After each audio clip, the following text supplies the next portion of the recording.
अथ श्री हनुमत स्तोत्र। शृणु देवि प्रवक्ष्यामि स्तोत्रं सर्वसुखावहं सर्वकामप्रदं नृणां हनुमत्स्तोत्रमुत्तमं तप्तहाटकसङ्कासं नानापुष्पविराजितम् उद्यद्बालार्कवदनं त्रिनेत्रं कुण्डलोज्ज्वलं मौञ्जीकौपीनकं हेमम् अययज्ञोपवीतिनं पिङ्गलाक्षं महाकायं टङ्कशैलेन्द्रधारिणं मूर्तित्रयात्मकं वीरं महाशौर्यं महाहनुं हनुमन्तं वायुसूनुं नमामि ब्रह्मचारिणं त्रिवर्णाक्षरमन्त्रस्थं जपाकुसुमसन्निभं नानाभूषणसंयुक्तम् आञ्जनेयं नमाम्यहम् पञ्चाक्षरस्थितं देवं नीलनीरदसन्निभं पूजितं सर्वदेवैस्तु राक्षसारिं नमाम्यहम् अचलद्युतिसङ्कासं सर्वालङ्कारभूषितं षडक्षरयुतं देवं नमामि ब्रह्मचारिणं सप्तवर्णमयं देवं हरीशं तं सुरार्चितं सुन्दरास्याब्जसंयुक्तं त्रिनेत्रं तं नमाम्यहम् अष्टादशाधिपं देवं हेमवर्णं महातनुं नमामि जगतां वन्द्यं लङ्काप्रासाददाहनम् अतसी पुष्पसङ्कासं दशवर्णात्मकं विभुं जटाधरं चतुर्बाहुं नमामि कपिनायकं द्वादशाक्षरमन्त्रस्य नायकं कुन्तधारिणं हेमवर्णलसत्कायं भजे सुग्रीवमन्त्रिणं मालामन्त्रात्मकं देवं त्रिवर्णं च चतुर्भुजं पाशाङ्कुशधरं देवं कपिवर्यं नमाम्यहम् त्रयोदशाक्षरहितं सीतादुःखनिवारणं सुरासुरगणैः सर्वैः संस्तुतं प्रणमाम्यहम् हाहाकारमुखान्तनित्य दहनज्वालासमुहोज्ज्वलं विद्वनमण्डलजातरोषपरुषं श्रीरामदासं विभुं सञ्चूर्णीकृतधूम्रलोचन महायक्षादिरक्षोबलं तं वन्दे रविधारणं सुरवरैर्वन्द्यं समीरात्मजं रघुपतिपदभक्तं किङ्किणीकोत्तमाङ्गं मुकुलितकरपद्मं मोदयानं तरङ्गे पुलकितविपुलाङ्गं पुण्यलीलानुषङ्गं वनचरकुलनाथं वायुपुत्रं नतोऽस्मि। शृणु देवि प्रवक्ष्यामि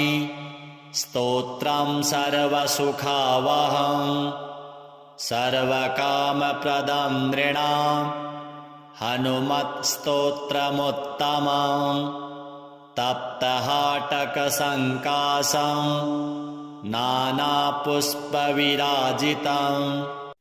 उद्यद्बालार्कवदनं त्रिनेत्रं कुण्डलोज्ज्वलं मौञ्जीकौपीनकं हेमम् अययज्ञोपवीतिनं पिङ्गलाक्षं महाकायं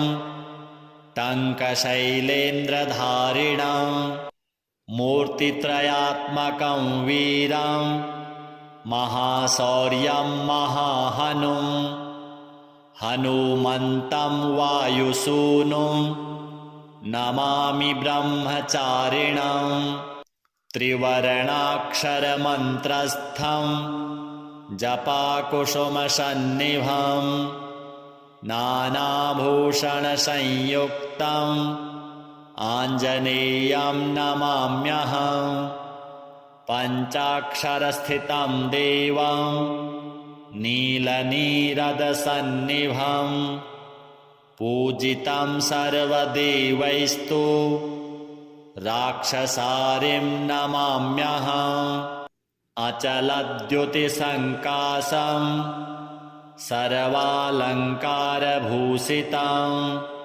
षडक्षरयुतं देवं नमामि ब्रह्मचारिणं सप्तवर्णमयं देवं हरीशं तं सुरार्चितं सुन्दरास्याब्जसंयुक्तं त्रिनेत्रं तं नमाम्यहम् अष्टादशाधिपं देवं हेमवर्णं महातनुं नमामि जगतां वन्द्यं लङ्काप्रासाददाहनम् अतसी पुष्पसङ्काशं दशवर्णात्मकं विभुं जटाधरं चतुर्बाहुं नमामि कपिनायकं द्वादशाक्षरमन्त्रस्य नायकं कुन्तधारिणं हेमवर्णलसत्कायं भजे सुग्रीवमन्त्रिणं मालामन्त्रात्मकं देवं त्रिवर्णं च चतुर्भुजं पाशाङ्कुशधरं देवं कपिवर्यं नमाम्यहं त्रयोदशाक्षरहितं सीतादुःखनिवारणं सुरासुरगणैः सर्वैः संस्तुतं प्रणमाम्यहं हाहाकारमुखान्तनित्य दहनज्वालासमुहोज्ज्वलं विद्वनमण्डलजातरोषपरुषं श्रीरामदासं विभुं सञ्चूर्णीकृतधूम्रलोचना महायक्षादिरक्षोबलं तं वन्दे रविधारणं सुरवरैर्वन्द्यं समीरात्मजं रघुपतिपदभक्तं किङ्किणीकोत्तमाङ्गं मुकुलितकरपद्मं मोदयानं तरङ्गे पुलकितविपुलाङ्गं पुण्यलीलानुषङ्गं वनचरकुलनाथं वायुपुत्रं नतोऽस्मि शृणु देवि प्रवक्ष्यामि स्तोत्रं सर्वसुखावहं सर्वकामप्रदं नृणां हनुमत्स्तोत्रमुत्तमं तप्तहाटकसङ्काशं नानापुष्पविराजितम् उद्यद्बालार्कवदनं त्रिनेत्रं कुण्डलोज्ज्वलं मौञ्जीकौपीनकं हेमम् अययज्ञोपवीतिनं पिङ्गलाक्षं महाकायं टङ्कशैलेन्द्रधारिणं मूर्तित्रयात्मकं वीरं महाशौर्यं महाहनुं हनुमन्तं वायुसूनुं नमामि ब्रह्मचारिणं त्रिवर्णाक्षरमन्त्रस्थं जपाकुसुमसन्निभं नानाभूषणसंयुक्तम् आञ्जनेयं नमाम्यहं पञ्चाक्षरस्थितं देवं नीलनीरदसन्निभं पूजितं सर्वदेवैस्तु राक्षसारिं नमाम्यहम् अचलद्युतिसङ्काशं सर्वालङ्कारभूषितं षडक्षरयुतं देवं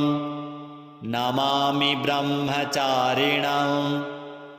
सप्तवर्णमयं देवं हरीशं तं सुरार्चितं सुन्दरास्याब्जसंयुक्तं त्रिनेत्रं तं नमाम्यहम् अष्टादशाधिपं देवं हेमवर्णं महातनुं नमामि जगतां वन्द्यं लङ्काप्रासाददाहनम् अतसी पुष्पसङ्काशं दशवर्णात्मकं विभुं जटाधरं चतुर्बाहुं नमामि कपिनायकं द्वादशाक्षरमन्त्रस्य नायकं कुन्तधारिणं हेमवर्णलसत्कायं भजे सुग्रीवमन्त्रिणं मालामन्त्रात्मकं देवं त्रिवर्णं च चतुर्भुजं पाशाङ्कुशधरं देवं कपिवर्यं नमाम्यहं त्रयोदशाक्षरहितं सीतादुःखनिवारणं सुरासुरगणैः सर्वैः संस्तुतं प्रणमाम्यहं हाहाकारमुखान्तनित्य दहनज्वालासमुहोज्ज्वलं विद्वनमण्डलजातरोषपरुषं श्रीरामदासं विभुं सञ्चूर्णीकृतधूम्रलोचना महायक्षादिरक्षोबलं तं वन्दे रविधारणं सुरवरैर्वन्द्यं समीरात्मजं रघुपतिपदभक्तं किङ्किणीकोत्तमाङ्गं मुकुलितकरपद्मं मोदयानं तरङ्गे पुलकितविपुलाङ्गं पुण्यलीलानुषङ्गं वनचरकुलनाथं वायुपुत्रं नतोऽस्मि शृणु देवि प्रवक्ष्यामि स्तोत्रं सर्वसुखावहं सर्वकामप्रदं नृणां हनुमत्स्तोत्रमुत्तमं तप्तहाटकसङ्काशं नानापुष्पविराजितम् उद्यद्बालार्कवदनं त्रिनेत्रं कुण्डलोज्ज्वलं मौञ्जीकौपीनकं हेमम् अययज्ञोपवीतिनं पिङ्गलाक्षं महाकायं टङ्कशैलेन्द्रधारिणं मूर्तित्रयात्मकं वीरं महाशौर्यं महाहनुं हनुमन्तं वायुसूनुं नमामि ब्रह्मचारिणं त्रिवर्णाक्षरमन्त्रस्थं जपाकुसुमसन्निभं नानाभूषणसंयुक्तम् आञ्जनेयं नमाम्यहं पञ्चाक्षरस्थितं देवं नीलनीरदसन्निभं पूजितं सर्वदेवैस्तु राक्षसारिं नमाम्यहम् अचलद्युतिसङ्काशं सर्वालङ्कारभूषितं षडक्षरयुतं देवं नमामि ब्रह्मचारिणं सप्तवर्णमयं देवं हरीशं तं सुरार्चितं सुन्दरास्याब्जसंयुक्तं त्रिनेत्रं तं नमाम्यहम् अष्टादशाधिपं देवं हेमवर्णं महातनुं नमामि जगतां वन्द्यं लङ्काप्रासाददाहनम् अतसी पुष्पसङ्काशं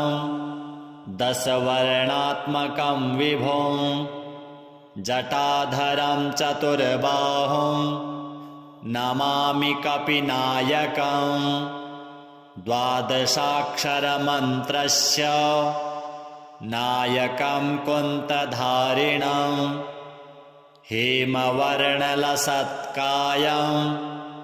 भजे सुग्रीवमन्त्रिणं मालामन्त्रात्मकं देवं त्रिवर्णं च चतुर्भुजं पाशाङ्कुशधरं देवं कपिवर्यं नमाम्यहम् त्रयोदशाक्षरहितं सीतादुःखनिवारणं सुरासुरगणैः सर्वैः संस्तुतं प्रणमाम्यहम् हाहाकारमुखान्तनित्य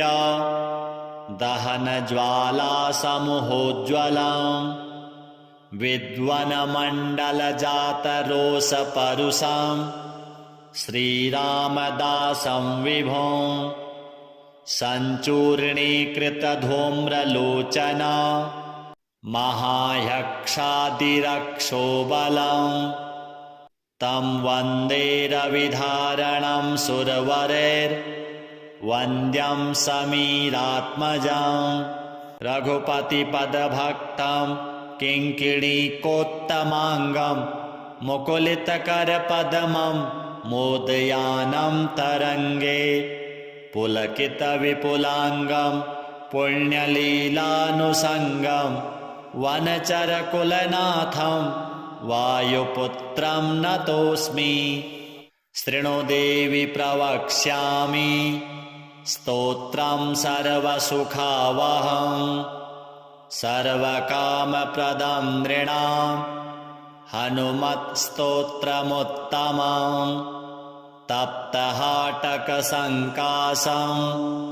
नानापुष्पविराजितम् उद्यद्बालार्कवदनं त्रिनेत्रं कुण्डलोज्ज्वलं मौञ्जीकौपीनकं हेमम् अययज्ञोपवीतिनं पिङ्गलाक्षं महाकायं टङ्कशैलेन्द्रधारिणं मूर्तित्रयात्मकं वीरं महाशौर्यं महाहनुं हनुमन्तं वायुसूनुं नमामि ब्रह्मचारिणं त्रिवर्णाक्षरमन्त्रस्थं जपाकुसुमसन्निभं नानाभूषणसंयुक्तम् आञ्जनेयं नमाम्यहम् पञ्चाक्षरस्थितं देवं नीलनीरदसन्निभं पूजितं सर्वदेवैस्तु राक्षसारिं नमाम्यहम् अचलद्युतिसङ्काशं सर्वालङ्कारभूषितं षडक्षरयुतं देवं नमामि ब्रह्मचारिणं सप्तवर्णमयं देवं हरीशं तं सुरार्चितं सुन्दरास्याब्जसंयुक्तं त्रिनेत्रं तं नमाम्यहम् अष्टादशाधिपं देवं हेमवर्णं महातनुं नमामि जगतां वन्द्यं लङ्काप्रासाददाहनम् अतसी पुष्पसङ्कासं दशवर्णात्मकं विभुं जटाधरं चतुर्बाहुं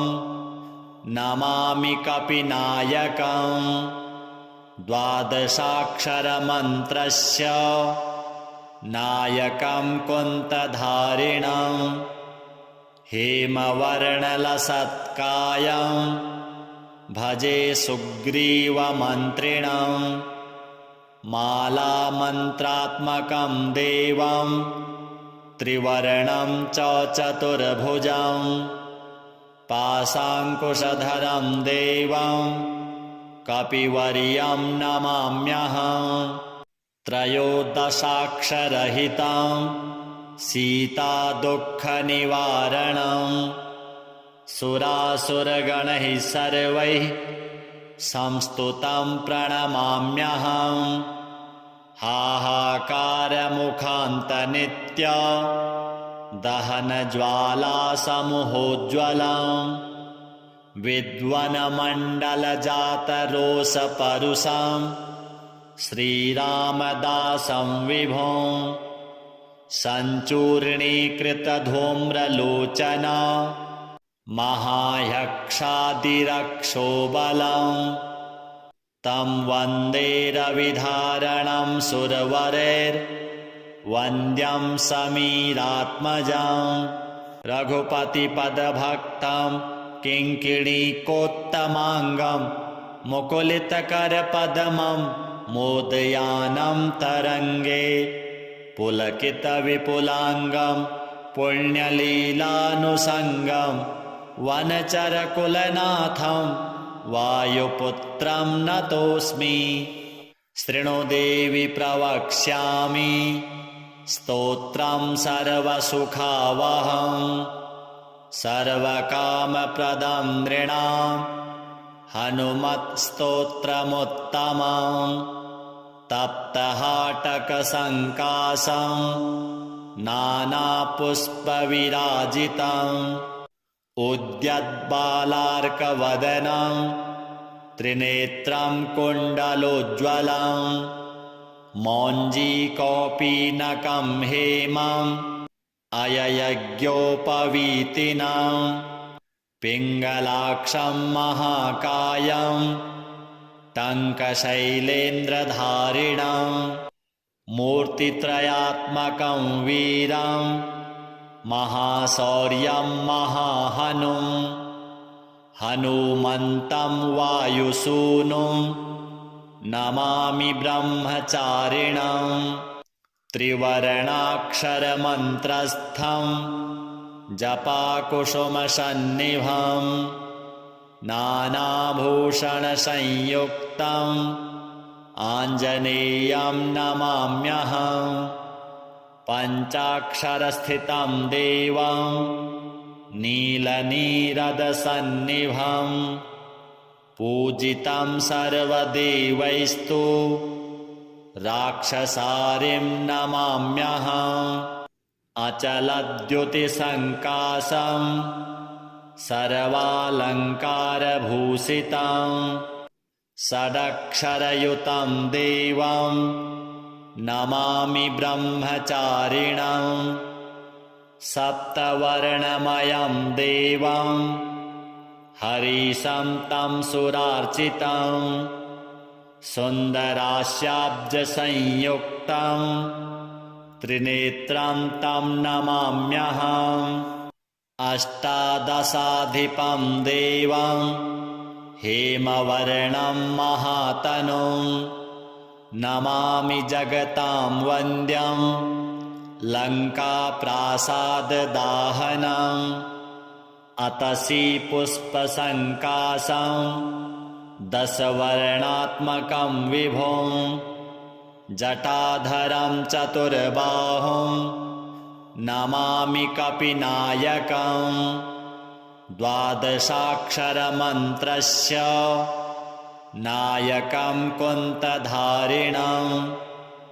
हेमवर्णलसत्कायं भजे सुग्रीवमन्त्रिणं मालामन्त्रात्मकं देवं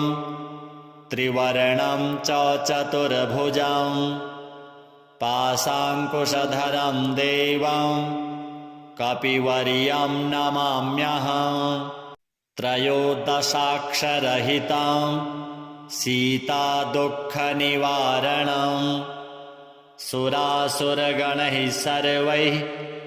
संस्तुतं प्रणमाम्यहम् हाहाकारमुखान्तनित्य दहनज्वालासमुहोज्ज्वलं विद्वनमण्डलजातरोषपरुषं श्रीरामदासं विभुं सञ्चूर्णीकृतधूम्रलोचन महायक्षादिरक्षोबलं तं वन्दे रविधारणं सुरवरैर्वन्द्यं समीरात्मजं रघुपतिपदभक्तं किङ्किणीकोत्तमाङ्गं मुकुलितकरपद्मं मोदयानं तरङ्गे पुलकितविपुलाङ्गं पुण्यलीलानुषङ्गं वनचरकुलनाथं वायुपुत्रं नतोऽस्मि शृणु देवि प्रवक्ष्यामि स्तोत्रं सर्वसुखावहं सर्वकामप्रदं नृणां हनुमत्स्तोत्रमुत्तमं तप्तहाटकसङ्काशं नानापुष्पविराजितम् उद्यद्बालार्कवदनं त्रिनेत्रं कुण्डलोज्ज्वलं मौञ्जीकौपीनकं हेमम् अययज्ञोपवीतिनं पिङ्गलाक्षं महाकायं टङ्कशैलेन्द्रधारिणं मूर्तित्रयात्मकं वीरं महाशौर्यं महाहनुं हनुमन्तं वायुसूनुं नमामि ब्रह्मचारिणं त्रिवर्णाक्षरमन्त्रस्थं जपाकुसुमसन्निभं नानाभूषणसंयुक्तम् आञ्जनेयं नमाम्यहम् पञ्चाक्षरस्थितं देवं नीलनीरदसन्निभं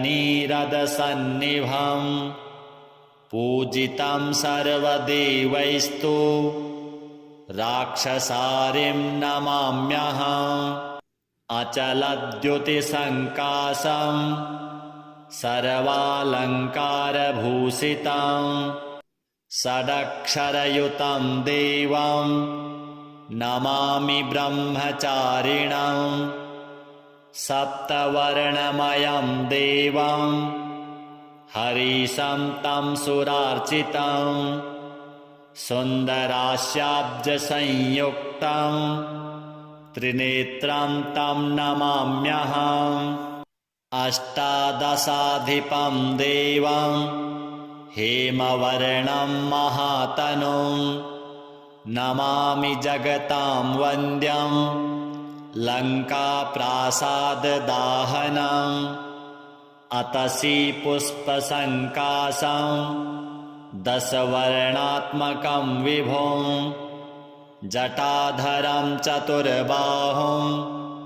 नमामि कपिनायकं द्वादशाक्षरमन्त्रस्य नायकं कुन्तधारिणं हेमवर्णलसत्कायं भजे सुग्रीवमन्त्रिणं मालामन्त्रात्मकं देवं त्रिवर्णं च चतुर्भुजं पाशाङ्कुशधरं देवं कपिवर्यं नमाम्यहम् त्रयोदशाक्षरहितं सीतादुःखनिवारणं सुरासुरगणैः सर्वैः संस्तुतं प्रणमाम्यहं हाहाकारमुखान्तनित्य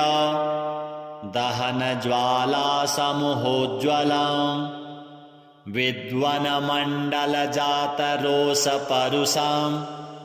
श्रीरामदासं विभुं सञ्चूर्णीकृतधूम्रलोचना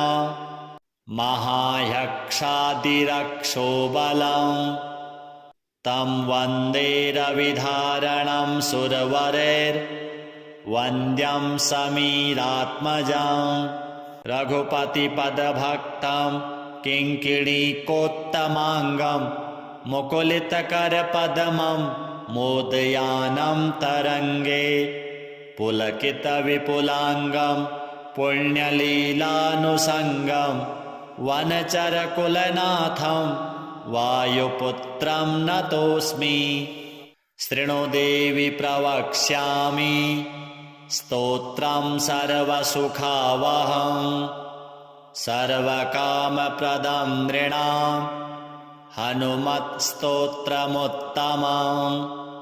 तप्तहाटकसङ्कासं नानापुष्पविराजितम् उद्यद्बालार्कवदनं त्रिनेत्रं कुण्डलोज्ज्वलं मौञ्जीकौपीनकं हेमम् अययज्ञोपवीतिनं पिङ्गलाक्षं महाकायं टङ्कशैलेन्द्रधारिणं मूर्तित्रयात्मकं वीरं महाशौर्यं महाहनुं हनुमन्तं वायुसूनुं नमामि ब्रह्मचारिणं त्रिवर्णाक्षरमन्त्रस्थं जपाकुसुमसन्निभं नानाभूषणसंयुक्तम् आञ्जनेयं नमाम्यहं पञ्चाक्षरस्थितं देवं नीलनीरदसन्निभं पूजितं सर्वदेवैस्तु राक्षसारिं नमाम्यहम् अचलद्युतिसङ्कासं सर्वालङ्कारभूषितं षडक्षरयुतं देवं नमामि ब्रह्मचारिणं सप्तवर्णमयं देवं हरीशं तं सुरार्चितं सुन्दरास्याब्जसंयुक्तं त्रिनेत्रं तं नमाम्यहम् अष्टादशाधिपं देवं हेमवर्णं महातनुं नमामि जगतां वन्द्यं लङ्काप्रासाददाहनम् अतसी पुष्पसङ्कासं दशवर्णात्मकं विभुं जटाधरं चतुर्बाहुं नमामि कपिनायकं द्वादशाक्षरमन्त्रस्य नायकं कुन्तधारिणं हेमवर्णलसत्कायं भजे सुग्रीवमन्त्रिणं मालामन्त्रात्मकं देवं त्रिवर्णं च चतुर्भुजं पाशाङ्कुशधरं देवं कपिवर्यं नमाम्यहं त्रयोदशाक्षरहितं सीतादुःखनिवारणं सुरासुरगणैः सर्वैः संस्तुतं प्रणमाम्यहं हाहाकारमुखान्तनित्य दहनज्वालासमुहोज्ज्वलं विद्वनमण्डलजातरोषपरुषं श्रीरामदासं विभुं सञ्चूर्णीकृतधूम्रलोचना महायक्षादिरक्षोबलं तं वन्दे रविधारणं सुरवरेर्वन्द्यं वन्द्यं समीरात्मजं रघुपतिपदभक्तं किङ्किणीकोत्तमाङ्गं मुकुलितकरपद्मं मोदयानं तरङ्गे पुलकितविपुलाङ्गं पुण्यलीलानुसङ्गं वनचरकुलनाथं वायुपुत्रं नतोऽस्मि। शृणु देवि प्रवक्ष्यामि स्तोत्रं सर्वसुखावहं सर्वकामप्रदं नृणां हनुमत्स्तोत्रमुत्तमं तप्तहाटकसङ्कासं नानापुष्पविराजितम् उद्यद्बालार्कवदनं त्रिनेत्रं कुण्डलोज्ज्वलं मौञ्जीकौपीनकं हेमम् अययज्ञोपवीतिनं पिङ्गलाक्षं महाकायं टङ्कशैलेन्द्रधारिणं मूर्तित्रयात्मकं वीरं महाशौर्यं महाहनुं हनुमन्तं वायुसूनुं नमामि ब्रह्मचारिणं त्रिवर्णाक्षरमन्त्रस्थं जपाकुसुमसन्निभं नानाभूषणसंयुक्तम् आञ्जनेयं नमाम्यहं पञ्चाक्षरस्थितं देवं नीलनीरदसन्निभं पूजितं सर्वदेवैस्तु राक्षसारिं नमाम्यहम् अचलद्युतिसङ्कासं सर्वालङ्कारभूषितं षडक्षरयुतं देवं नमामि ब्रह्मचारिणं सप्तवर्णमयं देवं हरीशं तं सुरार्चितं सुन्दरास्याब्जसंयुक्तं त्रिनेत्रं तं नमाम्यहम् अष्टादशाधिपं देवं हेमवर्णं महातनुं नमामि जगतां वन्द्यं लङ्काप्रासाददाहनम् अतसी पुष्पसङ्कासं दशवर्णात्मकं विभुं जटाधरं चतुर्बाहुं नमामि कपिनायकं द्वादशाक्षरमन्त्रस्य नायकं कुन्तधारिणं हेमवर्णलसत्कायं भजे सुग्रीवमन्त्रिणं मालामन्त्रात्मकं देवं त्रिवर्णं च चतुर्भुजं पाशाङ्कुशधरं देवं कपिवर्यं नमाम्यहम् त्रयोदशाक्षरहितं सीतादुःखनिवारणं सुरासुरगणैः सर्वैः संस्तुतं प्रणमाम्यहम् हाहाकारमुखान्तनित्य दहनज्वालासमुहोज्ज्वलं विद्वनमण्डलजातरोषपरुषं श्रीरामदासं विभुं सञ्चूर्णीकृतधूम्रलोचना महायक्षादिरक्षोबलं तं वन्दे रविधारणं सुरवरैर्वन्द्यं समीरात्मजं रघुपतिपदभक्तं किङ्किणीकोत्तमाङ्गं मुकुलितकरपद्मं मोदयानं तरङ्गे पुलकितविपुलाङ्गं पुण्यलीलानुसङ्गं वनचरकुलनाथं वायुपुत्रं नतोऽस्मि। शृणु देवि प्रवक्ष्यामि स्तोत्रं सर्वसुखावहं सर्वकामप्रदं नृणां हनुमत्स्तोत्रमुत्तमं तप्तहाटकसङ्कासं नानापुष्पविराजितम् उद्यद्बालार्कवदनं त्रिनेत्रं कुण्डलोज्ज्वलं मौञ्जीकौपीनकं हेमम् अययज्ञोपवीतिनं पिङ्गलाक्षं महाकायं टङ्कशैलेन्द्रधारिणं मूर्तित्रयात्मकं वीरं महाशौर्यं महाहनुं हनुमन्तं वायुसूनुं नमामि ब्रह्मचारिणं त्रिवर्णाक्षरमन्त्रस्थं जपाकुसुमसन्निभं नानाभूषणसंयुक्तम्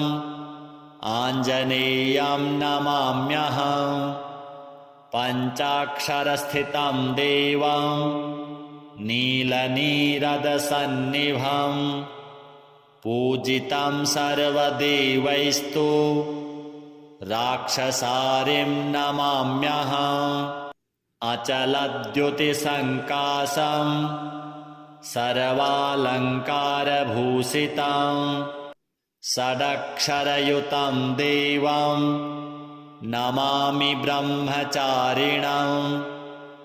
सप्तवर्णमयं देवं हरीशं तं सुरार्चितं सुन्दरास्याब्जसंयुक्तं त्रिनेत्रं तं नमाम्यहम् अष्टादशाधिपं देवं हेमवर्णं महातनुं नमामि जगतां वन्द्यं लङ्काप्रासाददाहनम् अतसी पुष्पसङ्कासं दशवर्णात्मकं विभुं जटाधरं चतुर्बाहुं नमामि कपिनायकं द्वादशाक्षरमन्त्रस्य नायकं कुन्तधारिणं हेमवर्णलसत्कायं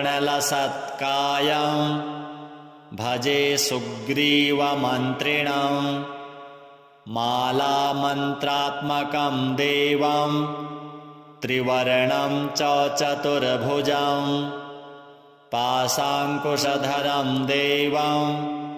कपिवर्यं नमाम्यहम् त्रयोदशाक्षरहितं सीतादुःखनिवारणं सुरासुरगणैः सर्वैः संस्तुतं प्रणमाम्यहम् हाहाकारमुखान्तनित्य दहनज्वालासमुहोज्ज्वलं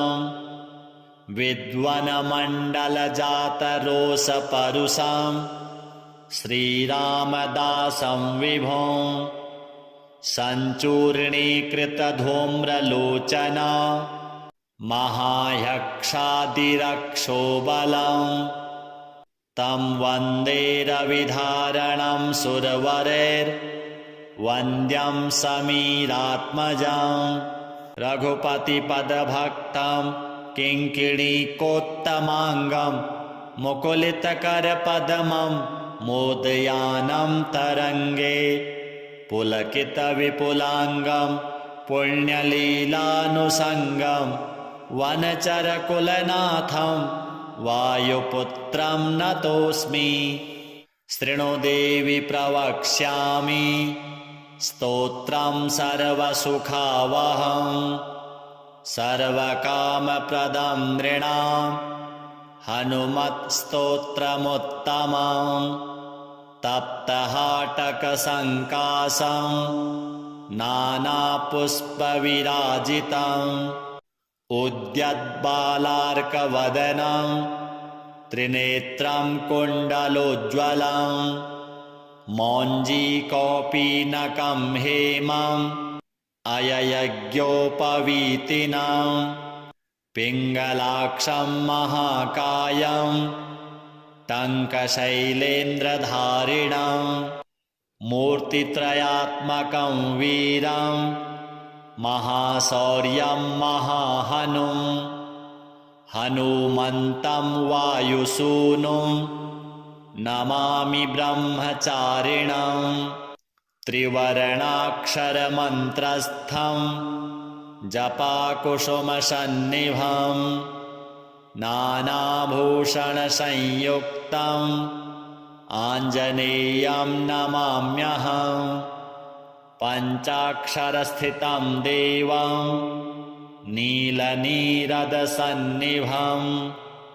पूजितं सर्वदेवैस्तु राक्षसारिं नमाम्यहम् अचलद्युतिसङ्काशं सर्वालङ्कारभूषितं षडक्षरयुतं देवं नमामि ब्रह्मचारिणं सप्तवर्णमयं देवं हरीशं तं सुरार्चितं सुन्दरास्याब्जसंयुक्तं त्रिनेत्रं तं नमाम्यहम् अष्टादशाधिपं देवं हेमवर्णं महातनुं नमामि जगतां वन्द्यं लङ्काप्रासाददाहनम् अतसी पुष्पसङ्काशं दशवर्णात्मकं विभुं जटाधरं चतुर्बाहुं नमामि कपिनायकं द्वादशाक्षरमन्त्रस्य नायकं कुन्तधारिणं हेमवर्णलसत्कायं भजे सुग्रीवमन्त्रिणं मालामन्त्रात्मकं देवं त्रिवर्णं च चतुर्भुजं पाशाङ्कुशधरं देवं कपिवर्यं नमाम्यहं त्रयोदशाक्षरहितं सीतादुःखनिवारणं सुरासुरगणैः सर्वैः संस्तुतं प्रणमाम्यहं हाहाकारमुखान्तनित्य दहनज्वालासमुहोज्ज्वलं विद्वनमण्डलजातरोषपरुषं श्रीरामदासं विभुं सञ्चूर्णीकृतधूम्रलोचना महायक्षादिरक्षोबलं तं वन्दे रविधारणं सुरवरैर्वन्द्यं समीरात्मजं रघुपतिपदभक्तं किङ्किणीकोत्तमाङ्गं मुकुलितकरपद्मं मोदयानं तरङ्गे पुलकितविपुलाङ्गं पुण्यलीलानुसङ्गं वनचरकुलनाथं वायुपुत्रं नतोऽस्मि श्रीहनुमतार्पणमस्तु।